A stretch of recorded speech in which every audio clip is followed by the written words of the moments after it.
पूरे देश में बाबा साहब के हुए अपमान का बदला लेने के लिए SC, ST, OBC, माइनॉरिटी, विज्ञानवादी, तर्कवादी, संविधान से मोहब्बत करने वाले लोग सड़कों पर हैं। एक मांग कर रहे हैं कि भारत का गृह मंत्री अमित शाह सिर्फ माफ़ी मांग ले और सब लोगों से कह दे कि हमसे गलती में ये शब्द निकल गए हैं।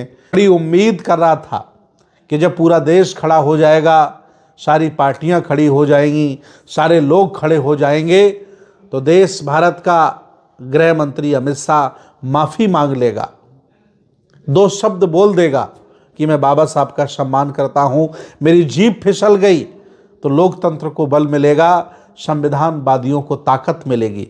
लेकिन एक शब्द उसने नहीं बोला, अर्थात ये सोची समझी साजिश के तहत हुआ।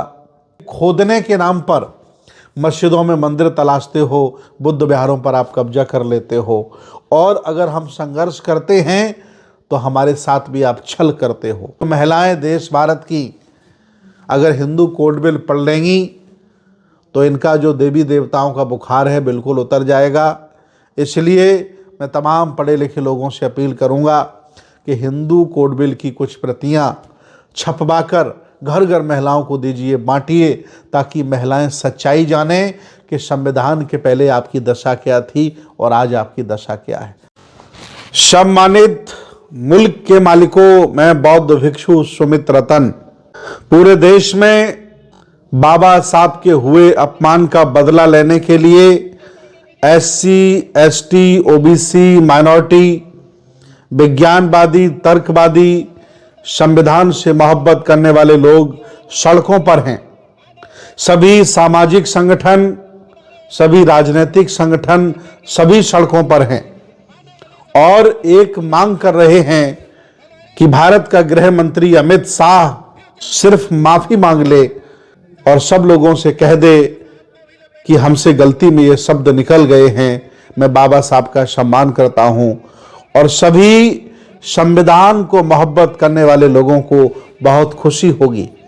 लेकिन एक अभिमानी, घमंडी, संविधान की बदौलत MP बनने वाला आदमी, संविधान की बदौलत गृह मंत्री बनने वाला आदमी, अगर संविधान की कृपा और अनुकंपा न होती अमित शाह पर, तो ये गुजरात में परचूनी की दुकान चला रहा होता। लेकिन आज दिन तक उसके चेहरे पर शिकन नहीं है। संविधान विरोधी इन नेताओं के चेहरे पर शिकन नहीं है कि हमने गलती में जो बोल दिया है इसे पब्लिक के सामने कह देना चाहिए।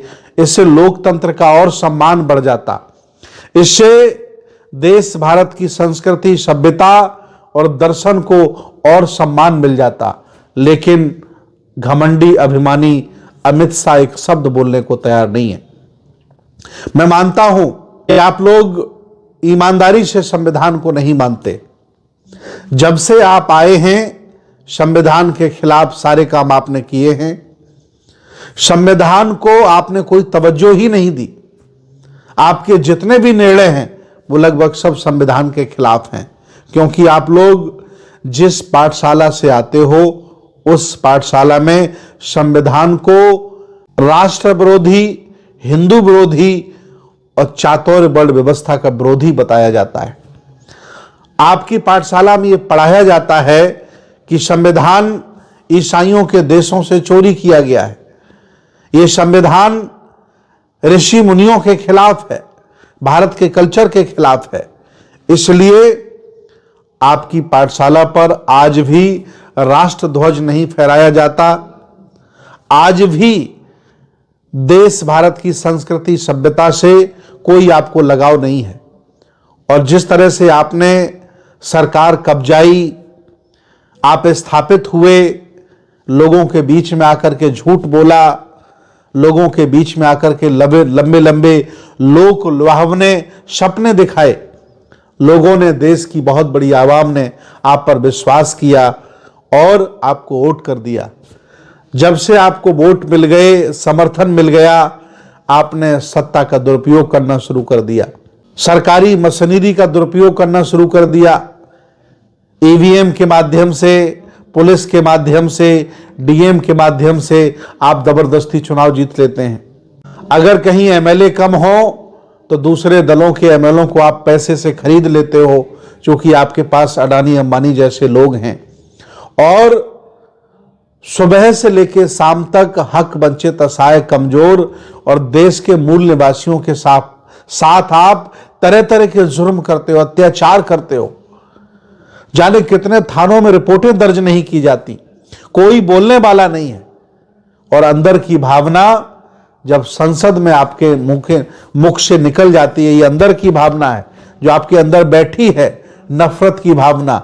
एससी, एसटी, ओबीसी, माइनॉरिटी, देश की संस्कृति से जो नफरत की भावना आपके अंदर है, वो जब आपके मुंह से निकल जाती है, फिर भी इतने आप बेशर्म हो, फिर भी पूरे भारत के सम्मान में, संविधान के सम्मान में एक माफी का शब्द नहीं बोल सकते हो। इससे ये जाहिर होता है कि ये गलती से नहीं बल्कि जानबूझ करके आपने बोला है। और आप संविधान विरोधी हो, देश विरोधी हो, लोकतंत्र विरोधी हो। आज नहीं कल ये देश, भारत की आवाम समझेगी और संविधान विरोधी लोगों को घर बैठाने का काम करेगी।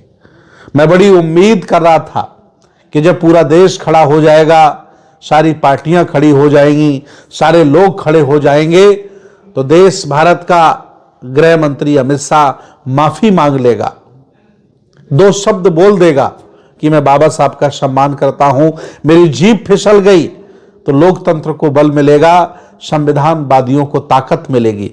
लेकिन एक शब्द उसने नहीं बोला, अर्थात ये सोची समझी साजिश के तहत हुआ। अंदर की भावना आपकी ऐसी है, और आप अगर स्थापित इस देश पर बने रहे तो ये देश बर्बाद आप कर दोगे।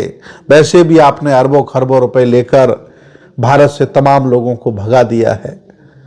वैसे भी आप अमीरों को अमीर बना रहे हो, गरीबों को गरीब करते चले जा रहे हो। वैसे भी खोदने के नाम पर मस्जिदों में मंदिर तलाशते हो, बुद्ध विहारों पर आप कब्जा कर लेते हो। और अगर हम संघर्ष करते हैं तो हमारे साथ भी आप छल करते हो। जैसे बदायूं में अभी बहुत बड़ा छल हुआ हमारे साथ।